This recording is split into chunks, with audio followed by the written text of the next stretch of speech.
लाभ मिलेगा बढ़ चढ़कर, केवल ध्यान रखे कर्म पर।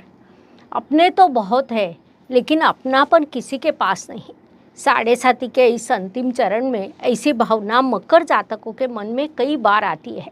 भरे हुए परिवार में भी आपको कई बार अकेलापन का आभास होता है, तब यह भावना तीव्र रूप से आपके मन में उत्पन्न होती है।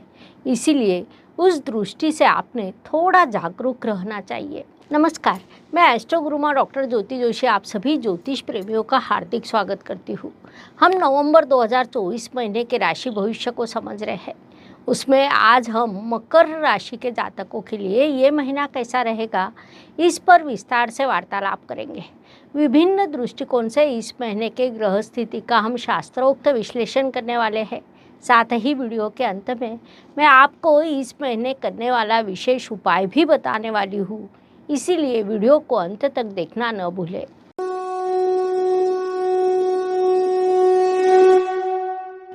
व्यक्तित्व की दृष्टि से जब हम विचार करते हैं तो राशि स्वामी की स्थिति महत्वपूर्ण होती है। मकर राशि के स्वामी शनिदेव धन स्थान में विराजमान है। ज्योतिष नियमों के अनुसार राशि स्वामी जहाँ पर विराजमान होता है, उस स्थान के अनुसार वह कार्य करता है। अर्थात धन प्राप्ति के लिए आप लगातार कार्यरत रहते हैं, कार्य की योजना बनाते हैं। धन प्राप्ति के लिए कौन से दिशा में कार्य करना चाहिए, ऐसा विचार आपके मन में लगातार आते रहते हैं। उसी के अनुसार आपका व्यक्तित्व भी विकसित होता है। संक्षेप में कहा जाए तो इस काल में आपका व्यक्तित्व उन्नति की दिशा में मार्गक्रमण करने वाला है। इसीलिए इस काल का सदुपयोग करना चाहिए। दहन परिवार वाणी की दृष्टि से विचार करें तो मकर राशि के लिए पुनश्च शनिदेव की स्थिति महत्वपूर्ण होती है, क्योंकि वे आपके धनेश भी है। महत्वपूर्ण बात है कि वे आपके धन स्थान में विराजमान है। आपके धन स्थान में शनिदेव की कुंभ राशि आती है। धन अधिपति धन स्थान में होना यह अत्यंत शुभ स्थिति मानी जाती है। साथ ही मंगल ग्रह की उस पर दृष्टि भी है, जिस कारण धन लाभ के अवसर निर्माण होना, परिवार में किसी शुभ कार्यक्रम का आयोजन होना, रिश्तेदारों से भेंट होना, इन सभी दृष्टियों से ये काल अत्यंत सकारात्मक रहेगा।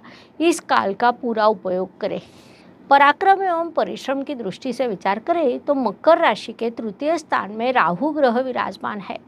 उपचय स्थान होने के कारण राहु को वह विशेष रूप से अच्छा लगता है, जिस कारण तृतीय स्थान का राहु अत्यंत सकारात्मक माना जाता है।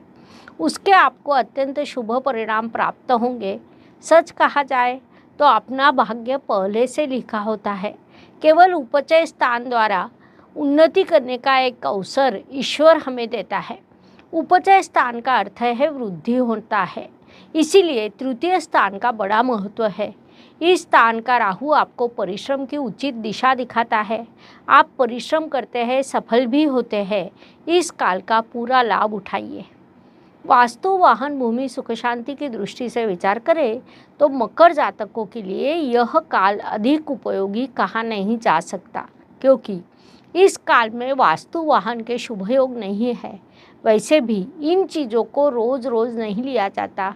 ये चीज़ें यदि शुभ योग पर शुभ काल में ली जाए तो अधिक लाभकारी होती है। इसलिए उस दृष्टि से किसी भी प्रकार की जल्दबाजी न करते हुए शुभ योगों की प्रतीक्षा करें, ये सलाह दी जाती है। शिक्षा संतति प्रणय की दृष्टि से विचार करें तो मकर जातकों के लिए विवाह के अत्यंत शुभ योग बने हैं। आयोजित विवाह, प्रेम विवाह के शुभ योग आपके लिए निर्माण होने वाले हैं, लेकिन दृष्टि से कार्य करते समय बाधा निर्माण होने की संभावना भी बनी रहेगी। फिर भी आपके लिए विवाह के अत्यंत शुभ योग बनने वाले हैं, ऐसा हम कह सकते हैं। शिक्षा की दृष्टि से विचार करें तो मैकेनिकल, टेक्निकल, फार्मेसी क्षेत्र के विद्यार्थियों के लिए ये काल प्रगति का रहेगा। वास्तव में मैनेजमेंट के विद्यार्थियों के लिए भी काल अधिक प्रगति का रहेगा। पढ़ाई में होने वाली प्रगति दीर्घकाल लाभ प्रदान करती है। इस बात को ध्यान में लेकर इस काल का सदुपयोग करें। स्वास्थ्य, कर्ज प्रतिस्पर्धी शत्रुओं की दृष्टि से विचार करें तो मकर जातकों के लिए ये काल सकारात्मक कहा जा सकता है। कोर्ट कचहरी में किसी केस पर आपका कामकाज शुरू हो तो उसमें भी आपको सफलता मिलने की संभावना है। इसलिए उस दृष्टि से अधिक प्रयास करें। इस काल में आपका स्वास्थ्य अच्छा रहने वाला है। प्रतिस्पर्धी और शत्रुओं पर आप विजय प्राप्त करने वाले हैं, इसलिए इस काल का पूरा उपयोग करें। नौकरी एवं व्यवसाय की दृष्टि से विचार करें तो मकर जातकों के लिए ये काल सकारात्मक एवं प्रगति का कहा जा सकता है।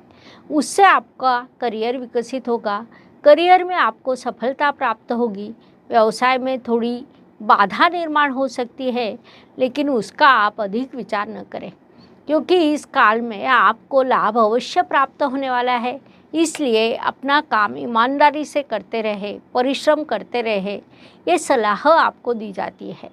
भाग्य एवं शुभ संकेत की दृष्टि से विचार करें तो मकर जातकों के लिए इस महीने कई शुभ संकेत निर्माण हुए हैं। उसमें मुख्य रूप से कहा जाए तो आपके भाग्य स्थान पर गुरुदेव की शुभ दृष्टि है। राहु की दृष्टि भी आपके भाग्य स्थान पर है, जिस कारण आपका भाग्य प्रबल हुआ है। इसीलिए उसे हम अत्यंत बड़ा शुभ संकेत कह सकते हैं।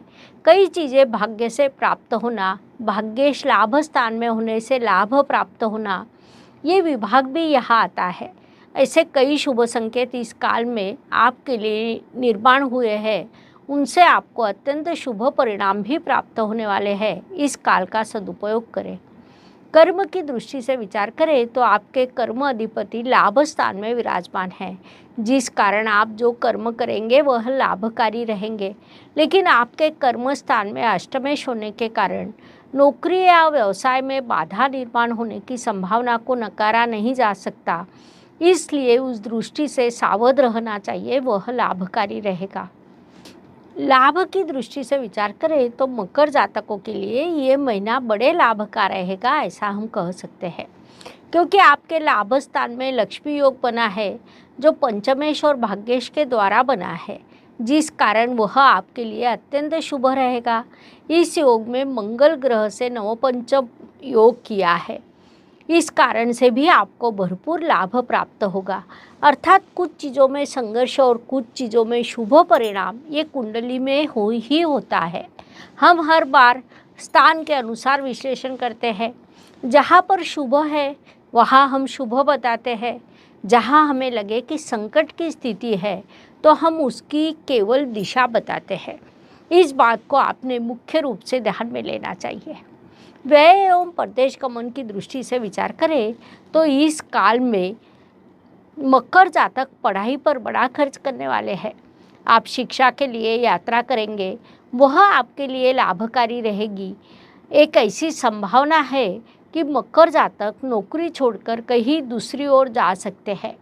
ऐसा आपका विचार हो तो थोड़ी प्रतीक्षा कर निर्णय लेना आपके लिए उचित रहेगा।